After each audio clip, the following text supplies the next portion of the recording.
Bienvenue sur le podcast des mots sur tes mots, le podcast qui t'aide à reprendre confiance en toi pour mieux vivre tes relations amoureuses. Je suis Alexandra, coach relationnel diplômée et certifiée, et sur cette chaîne, je te partage les découvertes, les notions et les secrets pour enfin vivre une relation amoureuse stable et épanouissante. Que tu sois confortablement installé, en train de faire ton ménage ou ton jogging, c'est parti pour un nouvel épisode. Bonjour à toi, bienvenue dans ce nouvel épisode. Et aujourd'hui, je vais tenter de répondre à une question qui est « Sommes-nous toutes dépendantes affectives ?» Alors, petite précision, j'ai de plus en plus d'hommes qui m'envoient des messages pour me dire qu'ils m'écoutent, qui s'intéressent à ce que je fais, qui se sentent concernés par le sujet. Et bien évidemment, messieurs, vous êtes tous les bienvenus. Le truc, c'est qu'en fait, j'ai démarré cette activité sur ma propre base, sur ma propre existence, sur mon propre vécu. Et du coup, je me sens pas forcément légitime de parler aux hommes et pour les hommes.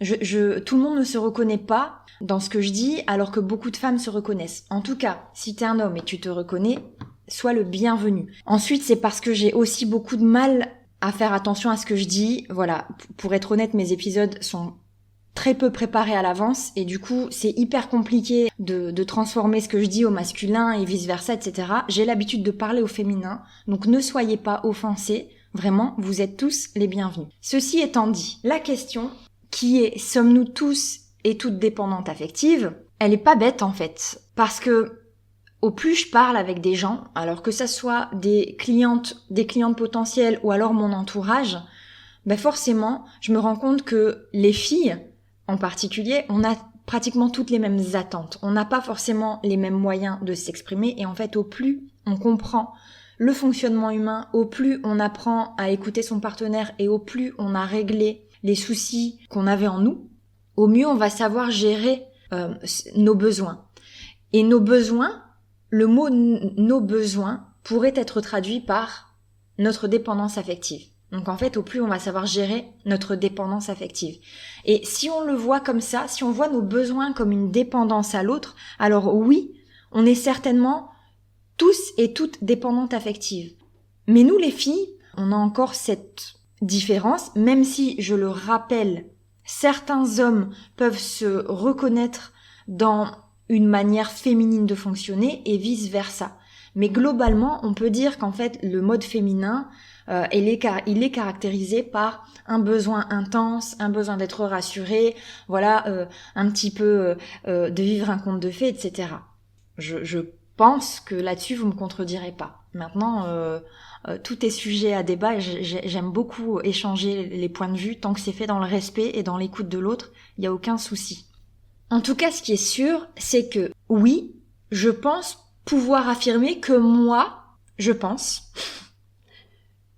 qu'on est toutes plus ou moins dépendantes affectives. Je vous l'ai dit, c'est parce que j'en parle avec beaucoup de monde, des gens qui ne se caractérisent pas comme dépendantes affectives et au final elles ont les mêmes besoins, les mêmes envies, les mêmes craintes.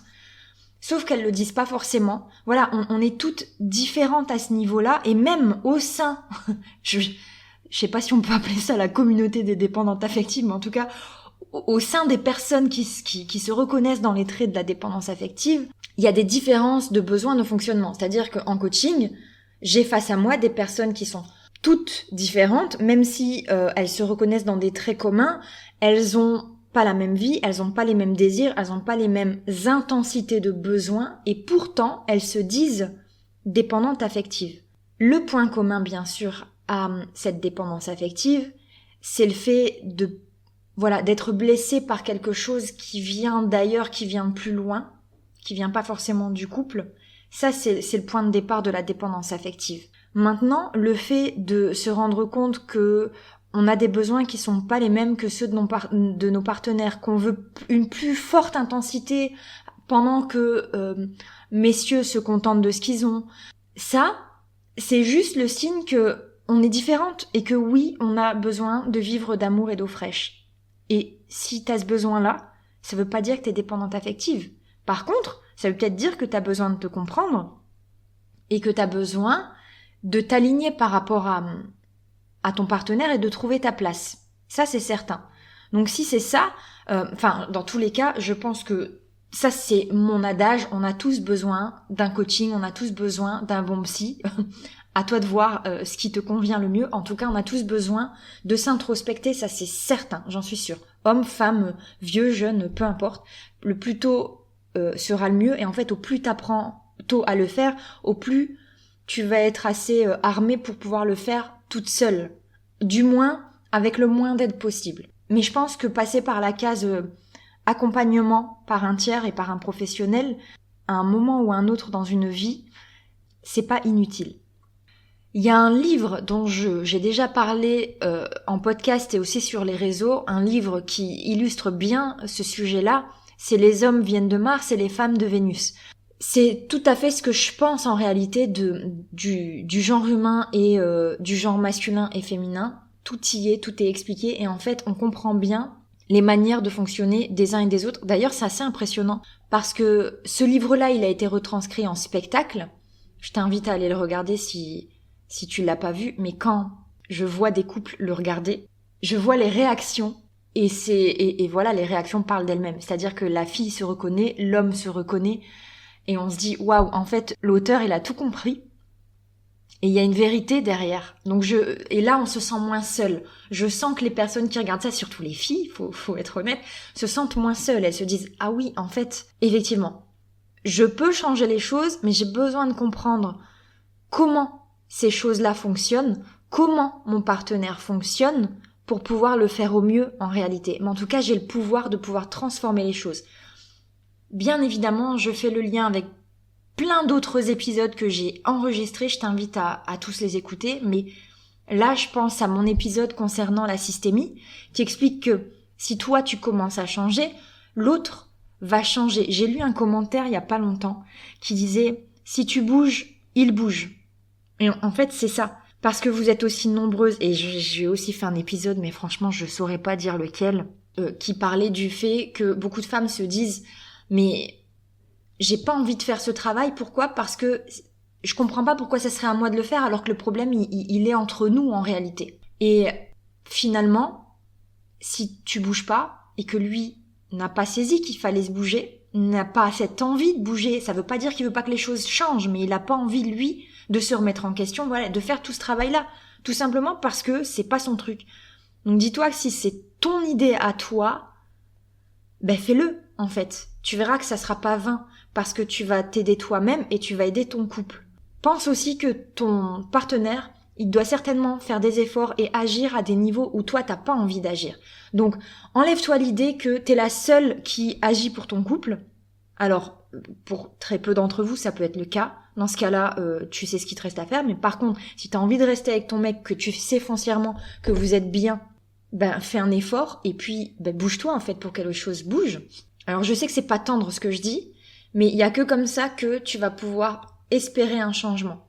Parce que si tu restes assise à te plaindre et à attendre que l'autre devine et fasse comme t'as envie qu'il fasse, ben sérieux, mets fin à ta relation tout de suite, ça servira à rien quoi. Enfin voilà un peu l'idée qui regroupe toutes ces filles, toutes ces femmes qui au fond se demandent si elles sont dépendantes affectives alors que finalement elles le sont peut-être pas, et en même temps qui ont les mêmes besoins que les dépendantes affectives. Je sais pas si cet épisode il est clair, mais en tout cas c'est l'idée que je voulais partager, c'est le fait qu'en fait on est plus ou moins dépendante affective à certains niveaux, à un certain degré. Et comme je le dis, finalement, moi qui suis passée par là, je sais qu'on se débarrasse pas de sa dépendance affective. Et en fait, j'en viens à me demander, est-ce que je suis toujours dépendante affective ou est-ce que je suis juste une fille à l'heure d'aujourd'hui qui s'assume et qui assume ses besoins, qui peuvent me faire paraître pour une chiante de temps en temps, mais qui en même temps contribuent en tout cas à ce que mon couple aille de l'avant. J'ai dit contribue, j'ai pas dit que c'était moi qui faisais que mon couple allait de l'avant. Attention, les mots sont importants, mais en tout cas, c'est ce qui fait que finalement, peut-être que les hommes aiment les femmes, en réalité. C'est peut-être ce côté-là.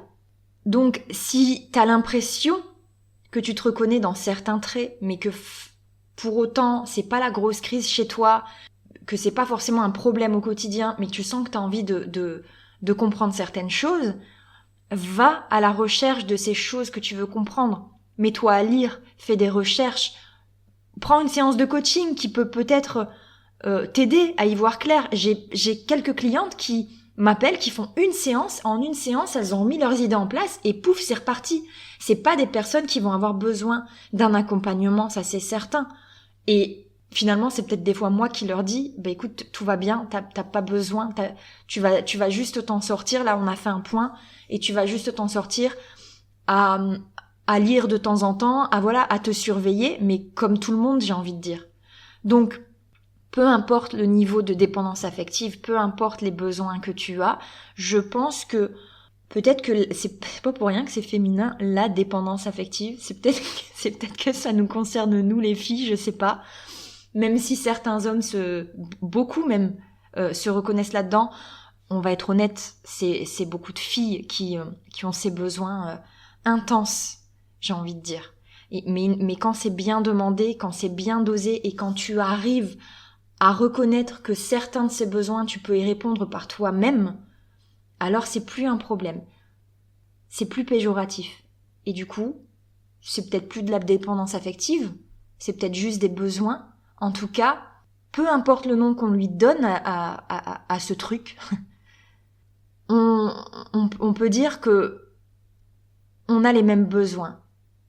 Et ces besoins-là, on cherche pas à les éliminer. On cherche juste à trouver le juste milieu, à être correct avec notre partenaire et à apprendre à s'aimer soi-même et à se donner ce qu'on a trop tendance à attendre de l'autre, en fait. Voilà.